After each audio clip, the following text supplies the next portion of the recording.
За сайн мэцхан уу намайг Түшин Баяр гэдэг. За өнөөдөр оюутлогоо мэдээллийн төвдөр ирж Өмнөгийн оюутны холбоо, Өмнөгийн оюутны залуучдын холбооны гишүүд маань мэдээлэл авлаа. За миний хувьд бол оюутлогын тэтгэлгээр өнгөрсөн жилд сурч төгсөөд одоо Өмнөгийн аймгийн Цогцын суманд бол Мөрөөдөл совцор сургуульд багшийн ажил хийж байна.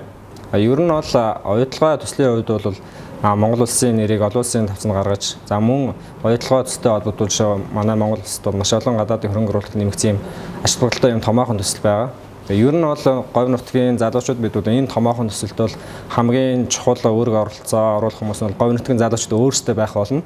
Залуучууд бид хөгжил дэвшлийг хэн нэгнээс нэхэх шаардлагатай гол нь биш. Залуучууд бид өөрсдөө энэ хөгжил дэвшлийг бүтээх тийм боломж болцоонд байгаа. Тэр энэхүү боломж ололцоогоос илүүтэйгээр бүрдүүлж өгдөг залуучуудын мэдлэг боловсролонд төлхөө анхаардаг оюутлогын компанид бол өмнө болоод бидний энэ залуучууд бол баярлж явдаг бас илэрхийлэхэд таатай байна. Тэгээд оюутлогын мэдээллийн төвд бол хүрэлцэн ирснээр бол манай залуучууд бол яг тийм нэг ямар бүтээн байгальд болоод байгаагаас үнэн байт мэдээллийг бол авсан. Ер нь бол шулуухан хэлэхэд бол оюутлогын талаар бол мэдээлэлгүй хүмүүс бол ямар нэгэн цуурхол ам дамжсан яриа ч юм уу баттай одоо үнэн байттыг мэддэхгүй тийм мэдээлэлд итгээд яваад байх ч юм уу буруу ойлголттой байх ч юм уу ийм тохиолдол маш их байдаг.